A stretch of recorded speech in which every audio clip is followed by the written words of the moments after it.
रे सा ग प सा स्वर्गात आकाश गंगा गंगेला सोनेरी घाट आनंद आली बहार झाला आनंद आली बहार घटशिला एक स्वर्गीय कल्पतरू तरुला खाण्या शंभर आली बहार झाला आनंद केल्याने होत आहे रे आधी केलेची पाहिजे या विचारधारेवर चालणारी भारतीय शिक्षण प्रसारक संस्था अंबेजोगाई संचलित आपले आजच्या पहिल्या सत्राला आपण सुरुवात करूया। आजचे सत्र पहिले उद्घाटन सत्र। नेतृत्व म्हणजे देशाचा विकास करणं हे गरजेचं आहे। हाच उद्देश डोळ्यासमोर ठेवून आजच्या या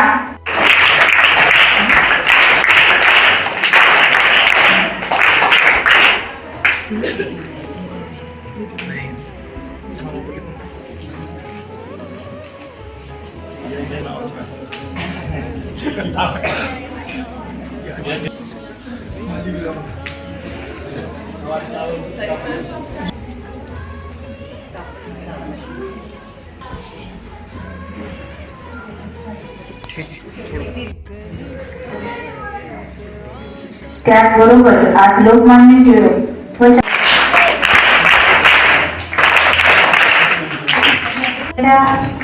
प्रमुख उद्घाटक स्पेशालिस्ट आहेत KSK IVF सेंटरच्या त्या डायरेक्टर आहेत। बीड जिल्ह्यातील पहिलं IVF सेंटर व त्यामध्ये 1000च्या वर पेशंट त्यांचे आहेत। ते स्वातंत्र्यवीर सावरकर प्राथमिक विद्यालयाचे शालेय समितीचे अध्यक्ष आहेत व संघ प्रचारक सुद्धा आहेत।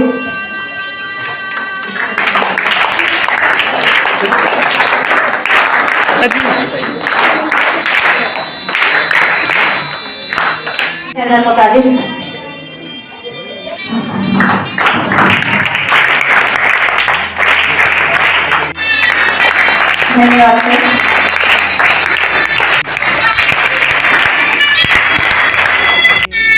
श्री अजिंक्य पांडव हे वीर सावरकर प्रतिष्ठानचे अध्यक्ष आहेत। आमंत्रित करते आजच्या कार्यक्रमाचे तास संस्थेत अगदी प्रारंभीपासून राबवले जातात। नाविन्याचा ध्यास, नेतृत्वाचा विकास, सर्वांची साथ, सेवाभावी, परोपकारी आणि इनामदार या अशा अनेक गुणांचा परिपोष विद्यार्थ्यांमध्ये शताब्दी वर्ष आहे। आजच्या परिपाठाची थीम प्राथमिक मुझे मागणे मानसाने मानसाशी साशी मानसा समभागणे धर्म जाती प्रांत भाषा वेश सारे संपूर्ण कसरो मनावर शुद्धतेचे चांदणे मानसाने मानसाशी मानेचा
लोकमान्य बाळ गंगाधर टिळक यांची जयंती, संत सावतामाळी यांची पुण्यतिथी व वनसंवर्धन दिन.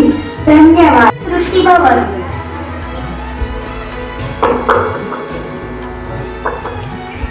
नमस्कार, मी सृष्टी शरद भगत. स्वातंत्र्यवीर सावरकर केंद्रावरून आजच्या ठळक बातम्या. खंडेश्वरी मंदिर परिसरात विद्यार्थी नेतृत्व गुण विकास शिबिराचे आयोजन. यासाठी सन्माननीय डॉक्टर सारिकाताई यांच्या हस्ते शिबिराचे उद्घाटन. नेतृत्व गुण विकास शिबिरासाठी भारतीय शिक्षण प्रसारक संस्थेचे सर्व संस्था व स्थानिक पदाधिकारी यांची उपस्थिती. विद्यार्थ्यांच्या अंगी असलेल्या सर्व कलागुणांचा मानसिक शक्तीचा विकास व्हावा यासाठी वर्ग प्रतिनिधीचे नेतृत्व गुण विकास शिबिर घेण्याचा आनंदनीय उपक्रम. स्पर्धा परीक्षा विद्यार्थी पालक मेळाव्यास पालकांची मांडणी आहे. स्वातंत्र्यवीर सावरकर प्राथमिक विद्यालयात स्पर्धा परीक्षा व अप्रगत विद्यार्थी वेळापत्रक जाहीर व त्यानुसार कार्यवाही.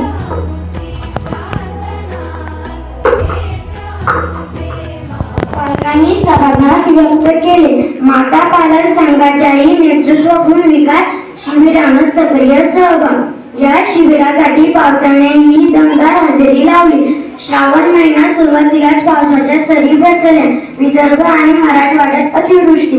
नागपंचमी या सणासाठी बांगड्या मेंढी यासाठी बाजारपेठ गजबजली. उपराष्ट्रपती जगदीप धनखड यांचा राजीनामा. 7/11च्या मुंबई बॉम्बस्फोट निकालाला राज्य सरकार सर्वोच्च न्यायालयात आव्हान देणार. धन्यवाद. नमस्कार, माझे नाव आदिती आगळे, इयत्ता 7वी अ. माझ्या कथेचे नाव आहे अहंकाराचा त्याग आवश्यक आहे. नागपूरच्या संघ शिक्षण वर्गात आद्य सरसंचालक म्हणून परमपूज्य डॉक्टर हेडगेवार यांना श्रद्धांजली अर्पण करण्याचा कार्यक्रम होता. परमपूज्य डॉक्टर हेडगेवारांनी वैद्यकीय व्यवसाय अथवा नोकरी कधीच केली नाही, तर संघ कार्य हे गुरुदक्षिणेवर आणि डॉक्टर साहेबांनी केलेल्या पदरमोडीवरच चालत असे. त्यामुळे त्यांना श्रद्धांजली अर्पण करण्याचा कार्यक्रम ठरला. त्या श्रद्धांजली अर्पण करण्याच्या कार्यक्रमामध्ये सर्व स्वयंसेवकांनी पुन्हा फुलाची पाकळी म्हणून काही द्रव्ये दिली व तसेच त्या स्वयंसेवकामधून एका स्वयंसेवकाने आपल्या सोन्याच्या घड्याळीचे एक साखळी तिथं त्यांना अर्पण केली. ती सोन्याची साखळी अर्पण केल्यामुळे सर्वांनी त्याची प्रशंसा केली व तसंच त्याचा उदो देखील केला. नंतर श्री गुरुजींनी भाषण केले. त्यांनी त्यांच्या भाषणात या सोन्याच्या साखळीचा उल्लेख केला व म्हणाले, ही सोन्याची साखळी अर्पण करणारा तो स्वयंसेवक, त्या स्वयंसेवकाच्या हृदयात परमपूज्य डॉक्टर हेडगेवार यांच्याबद्दल आदर, प्रेम, श्रद्धा, भावना हे सर्व आहे हे आपल्याला मान्यच करावे लागेल. परंतु त्या स्वयंसेवकाचे स्वयंकत्व अजूनही शिल्लक आहे. ते अजूनही अपूर्णच आहे. त्याचा अहंभाव अजूनही अपूर्णच आहे. त्या समर्पित निधी कुणाचेही वेगळेपण जाणवत नव्हते. तर त्या निधीत प्रत्येकाने आपल्या श्रद्धेचे प्रतीक विलीन न करता कुणीतरी काहीतरी वेगळे केले हे दाखवले. त्याच्या मुळाशी त्या अहंकाराचा भाव अजूनही सुप्त अवस्थेत आहे. पंडित दयानंद लिहितात की नमस्कार, प्रश्न आमचे उत्तर तुमचे. आहात का सर्वजण तयार? चला, प्रश्न पहिला, आपल्या संस्थेचे नाव काय?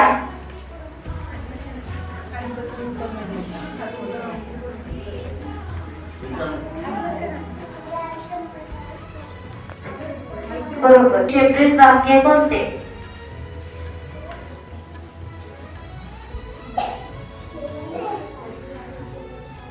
बरोबर. प्रश्न तिसरा, आपले राष्ट्रगीत कोणते?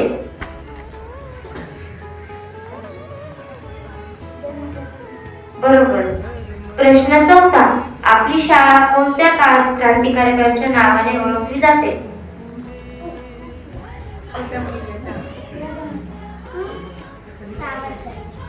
बरोबर. बरोबर. प्रश्न पाचवा, आज आपण कोणत्या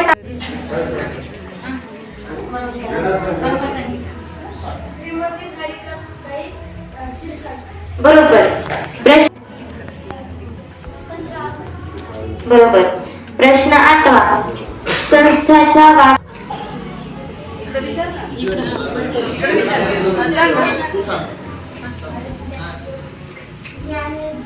बरोबर. धन्यवाद. ते करून देणार आहे. वंदनीय मावशी तथा लक्ष्मीबाई केळकर माहेरच्या कंगनदाते या राष्ट्रसेविका समिती नावाच्या राष्ट्रीय स्वयंसेवक संघाच्या स्त्री शाखेच्या संस्थापिका होत्या. त्यांचा जन्म 6 जुलै 1905 रोजी महाराष्ट्रात मूल्य 50 रुपये आहे.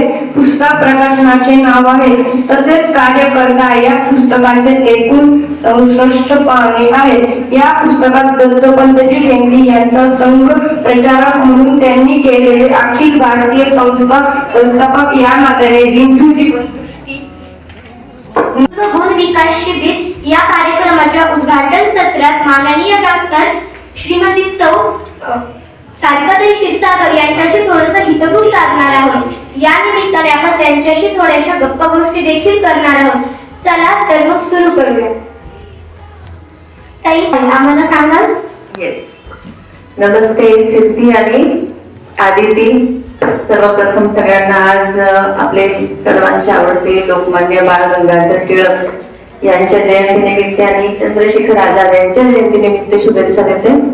माझं नाव आहे पूर्वाश्रमीचं डॉक्टर सारिका हरी केंद्रे आणि आता मी डॉक्टर सारिका योगेश क्षीरसागर आहे. धन्यवाद ताई. सारिका ताई, मी तुम्हाला विचारू इच्छिते की आपले प्राथमिक शिक्षण कुठे झाले? माझे प्राथमिक शिक्षण कुठे झाले हा प्रश्न मला पहिल्यांदाच इथे विचारण्यात आला आतापर्यंत. मला याचा खूप आनंद आहे. म्हणजे मी उत्तर देते आणि मग आनंद काय हे सांगते. ओके. माझं प्राथमिक शिक्षण झालेलं आहे यशवंत विद्यालय अहमदपूर आणि माझा पण SSC बोर्ड होता. माझं शिक्षण मराठी मीडियम मधूनच झालेलं आहे आणि मला आनंद काय झाला सांगू. कारण आतापर्यंत मला प्रश्न विचारले तुम्ही MBBS कुठून केलं, पोस्ट ग्रॅज्युएशन कुठून केलं, तुम्ही कुठल्या कॉलेजमध्ये 12वी केली. परंतु प्राथमिक शिक्षण का गरजेचं आहे, का महत्वाचं आहे? कारण माझा पायाच प्राथमिक शिक्षणाने घडला आहे ना. मला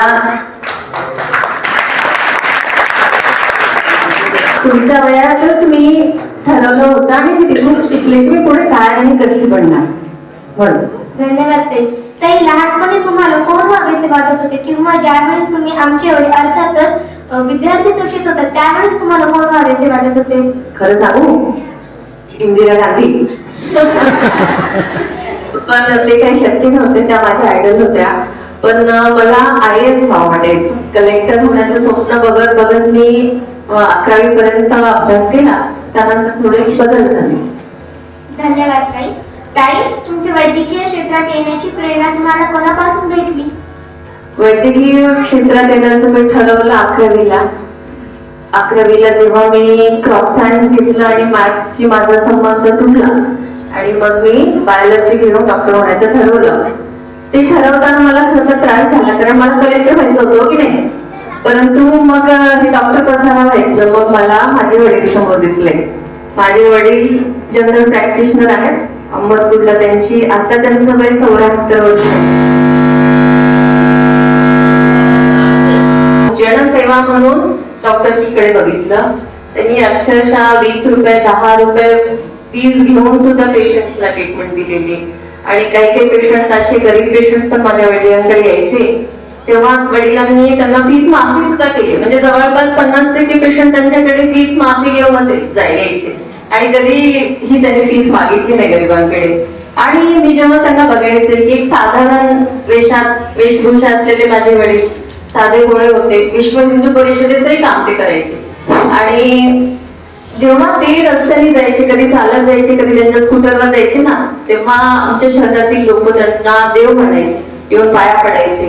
आणि मला तेव्हा प्रश्न पडायचा की माझे वडील फार श्रीमंत नाहीये, कुठल्या मोठ्या पदावर आहेत, त्यांना लोक देव का मानतात.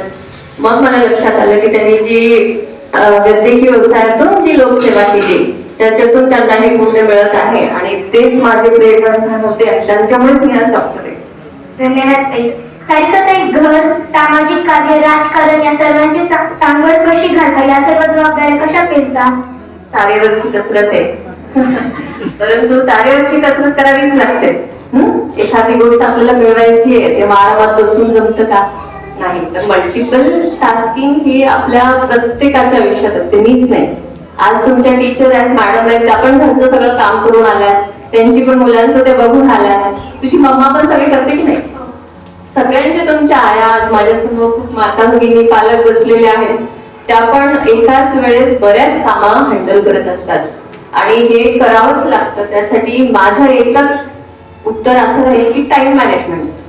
प्रत्येक गोष्टीला टाइम द्यायचा, पण त्याची प्लॅनिंग व्यवस्थित करायची, टाइम मॅनेजमेंट आखणी व्यवस्थित करायची आणि प्रत्येकाला तेवढंच महत्व द्यायचं आयुष्यात. घर पण तेवढंच महत्वाचं आहे, मुलं तेवढीच महत्वाची आहेत, माझी वैद्यकीय प्रॅक्टिस पण तेवढीच महत्वाची आहे आणि समाजकारण पण. पण ह्याला थोडासा टाइम मॅनेजमेंट जर आपण व्यवस्थित केली तर सगळं काही छान होतं.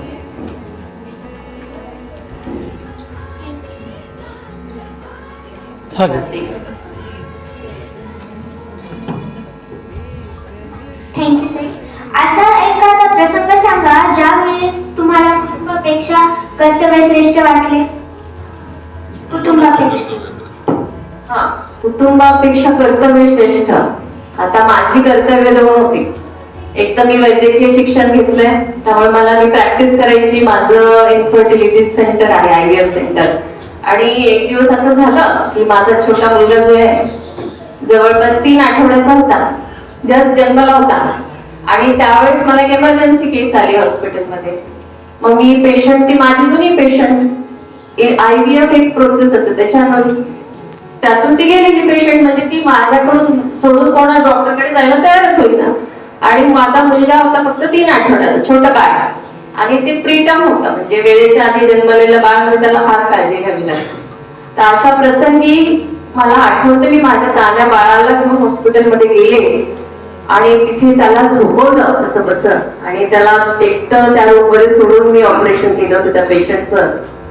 अशा वेळेस मग ह्या कर्तव्यापेक्षा, घरापेक्षाही कधी कधी आपली जी कर्तव्य असतात त्यांना आपण पुढे नेलं पाहिजे. कारण माझं बाळ थोडा वेळ हॉस्पिटलमध्ये राहिलं असतं, पण त्या पेशंटला मी सोडून कुणीच नव्हतं. तर अशा वेळेस कर्तव्याला आपण पुढे गेलं पाहिजे. आणि असंच बरेच प्रसंग माझ्यावर आले, जेव्हा लहान माझ्या मुलांना सोडून मला रात्री बेरात्री राजकारणात असल्यामुळे फिरावं लागतं, दौरे करावे लागतात. त्यामुळे माझे 2 मुलं घरी वाट बघत असतात. माझ्याशिवाय एक मुलगा तर जेवतच नाही छोटा. पण अशा वेळेस थोडीशी ऍडजस्टमेंट करून, कॉम्प्रोमाइज करून आपल्याला काय महत्वाचं आहे हे आधी लक्षात आम्ही घेतो. आणि ग्रामीण दौरे कधी कधी 11 वाजेपर्यंत चालतात, कधी कधी पहाटेच उठून निघावं लागतं. अशा वेळेस घरच्यांना थोडस मागे ठेवून कर्तव्य श्रेष्ठ समजून पुढे जाणं मी योग्य समजतो. सारिकाताई, आपल्या आयुष्यातील एखादं मजेशीर किंवा अविस्मरणीय क्षण कोणता? मजेशीर खूप आहे ना, मजेशीर असायचं सांग. मजेशीर पेक्षा तुम्हाला तुमच्या वयात मी असताना काय केलं सांगू का? मला हो आलं पाहिजे मागून. सांगू? तुझं वय किती बाळा? वय किती तुझं? किती वर्ष? बसून सांग. 9 वर्ष? 8 वर्ष? 10 वर्ष. मी ना जेव्हा 9 वर्षाची होते ना, तेव्हा माझ्या आईने मला केळी आणायला बाजारात पाठवलं.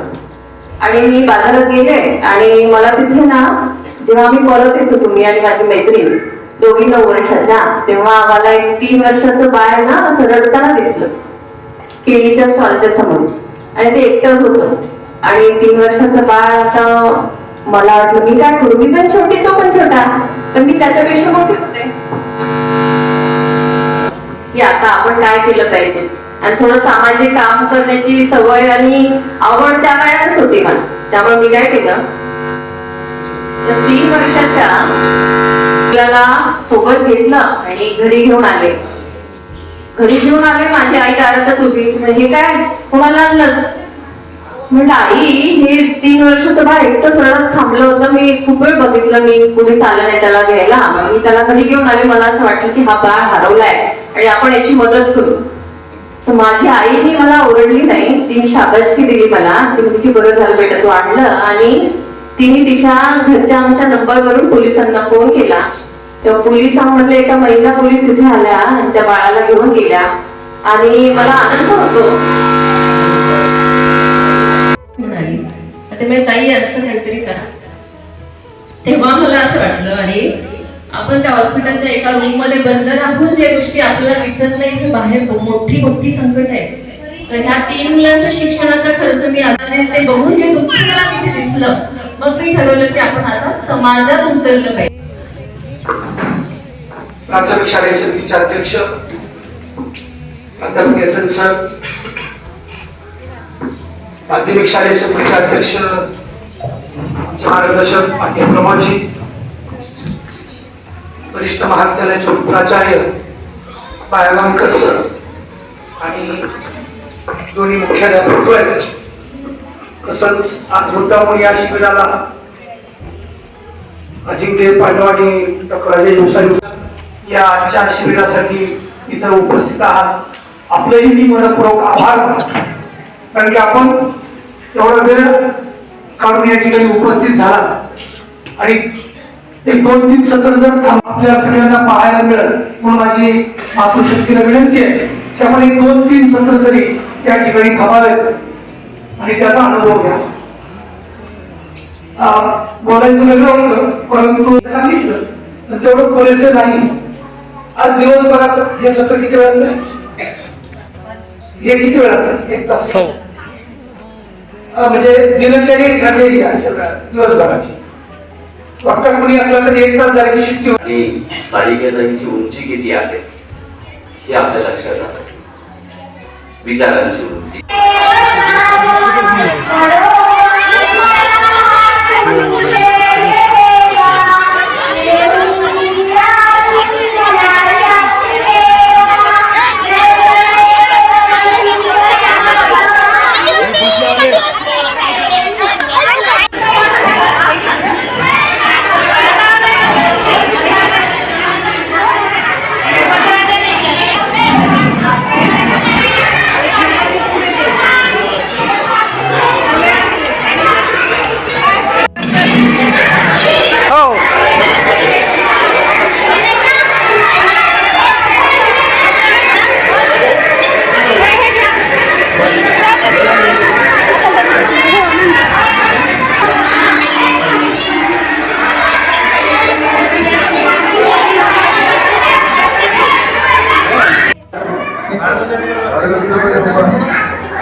असं आहे का?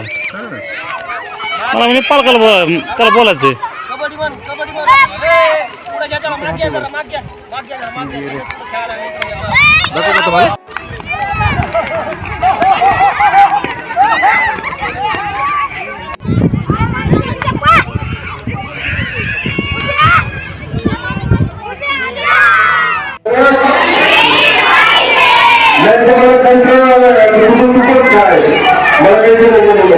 अजिबात नाही. आपला परिसर स्वच्छ. आपल्या फोल्ड करत असताना आपल्या पेपरचे टोक एकमेकांना जुळालेले पाहिजे, खाली वर नकोय, तर आपली टोपी व्यवस्थित होणार आहे. बघा काहींचे कसे टोक जुळालेले आहेत समोर पहा. असे टोक जुळालेले आहे का खात्री करा आणि त्याला थोडस दाब द्या कोपऱ्याला. समोर काही कशा दाब देतात त्या पद्धतीने तुम्ही दाब द्या. बघा याच्यानंतर पुढची स्टेप काही सांगताय. जो कागद आहे हा कागद ज्या ठिकाणी आपला फोल्ड होता वरतून त्याच ठिकाणी डबल आपल्याला अशा प्रकारे फोल्ड करायची आहे. इथपर्यंत सगळ्यांची काय बंद असलेला पेपर उघडायचा आहे. घडी फोल्ड तशीच ठेवून आपल्याला पेपर उघडायचा आहे. दोन्ही साईडने पहा, दोन्ही काही तुम्हाला समोर करून दाखवता आहेत आणि दोन्ही साईडनी आतमधली घडी तशीच फोल्ड ठेवून साईडने आपल्याला फोल्ड करायचं आहे. मध्ये आपण जी घडी फोल्ड केलेली ती आतमध्येच राहते आणि खाली ठेवा. तुम्ही जमिनीवर पेपर ठेवून करा म्हणजे तुमचं व्यवस्थित येईल. आतमध्ये ती घडी पुन्हा आपल्याला तो पेपर दोन्ही साईडने फोल्ड ती घडी आतमध्ये आपल्याला फोल्ड करायची. फोल्ड केल्यानंतर नियम जसा आकार आहे ना त्याप्रमाणे बघा तुम्हाला आता आपल्याला किंचित दाबायचं जेणेकरून आपल्याला फक्त सेंटर लक्षात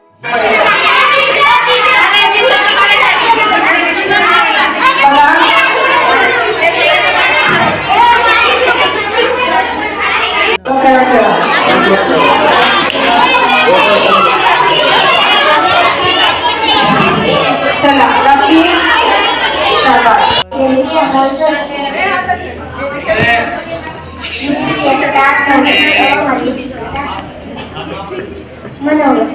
आदरणीय व्यासपीठावरील सर्व मान्यवर यांना प्रणाम. आज आपण नेतृत्व गुण विकास शिबिर इयत्ता पहिली ते 7वी पर्यंतचे विद्यार्थी येथे आलो आहे. सकाळचे सत्र उद्घाटन सत्र यात सारिकाताई इयत्ता 7वी. आदरणीय व्यासपीठ, वंदनीय गुरुजन वर्ग आणि माझ्या मित्रमैत्रिणींना नमस्कार. मनोगत. आज नेतृत्व गुण विकास शिबिर 2025. आपण सगळे इथं मंत्रिमंडळातले मुली आहोत. आपल्याला इथे सर्व पदार्थ काम काय आहे हे सगळं नागरगोजे सरांनी व इतर शिक्षकांनी समजून सांगितले. आपण डब्यामध्ये काय आणायला पाहिजे, आम्ही या परिसराला स्वच्छ ठेवायला पाहिजे हे सर्व शिक्षकांनी समजवले. सकाळच्या वेळेस सारिकाताई माझ्यासाठी उभी आहे. नेतृत्व गुण विकास शिबिर यासाठी मी व माझ्या सर्व मित्रमैत्रिणी मंत्रिमंडळातील सर्व मित्रमैत्रिणींना येथे बोलवण्यात आले होते. म्हणजे ते बोलवण्याचे कारण म्हणजे की आमच्या वर्गामध्ये आम्हाला जी वर्ग शिक्षकांनी निवडणुकीद्वारे जी पदे दिली आहेत त्याचे आम्ही काम कसे करावे हे आम्हाला इथे व्यवस्थित समजवण्यात आले. तसेच पहिल्या सत्रात माननीय डॉक्टर सारिकाताई क्षीरसागर यांच्याशी आम्हाला मुलाखत घेण्यात आली. त्यासाठी मी खूप उत्सुकताने त्यांना प्रश्न विचारला करून घेतल्याबद्दल सर्व शिक्षकांचं मी आभार प्रकट करते. आणि सकाळपासून सर्व विद्यार्थ्यांनी खूप छान प्रतिसाद दिला या शिबिराला, त्याबद्दल त्यांचं कौतुक करते. आणि आम्हालाही खूप छान वाटलं. रोजच्या व्यापातून थोडासा वेगळा चेंज म्हणून सुद्धा आम्हाला या शिबिरात एन्जॉय करायला मिळाला. आणि कार्यक्रम खूपच सुंदर झाला. सकाळपासून जे शिबिर झाले त्यामध्ये विविध मार्गदर्शन झाले, विविध कार्यक्रम झाले, त्यामध्ये खेळ झाले, वनभोजनाचा आस्वाद सर्वांनी मिळून घेतला. शिक्षक आणि माता पालक यांनी सगळ्यांनी मिळून घेतला. कार्यक्रम खूप छान वाटला. गुण विकास शिबिर असे या कार्यक्रमाचं आयोजन आहे. मी माध्यमिक विद्यालयाचा अध्यक्ष या नात्याने आणि संस्थेचे एक सभासद या नात्यानं संस्थेचं पहिलं मनापासून आभार व्यक्त त्यांचं ते शेवटचं सत्र समारोपाचं सत्र मी समारोप करणार आहे. बरेच आपण म्हणतो की बाप शिजेपर्यंत आपण थांबतो पण निवेपर्यंत आपण थांबत नाही. आता हा माझा भाग आहे तो बाप निवण्याचा. आणि म्हणून एक थोडीशी आपण गंमत करूया. आभार व या कार्यक्रमात हिराने सहभागी विद्यार्थी यांचे कौतुक. तसेच 5वी ते 7वी साना सर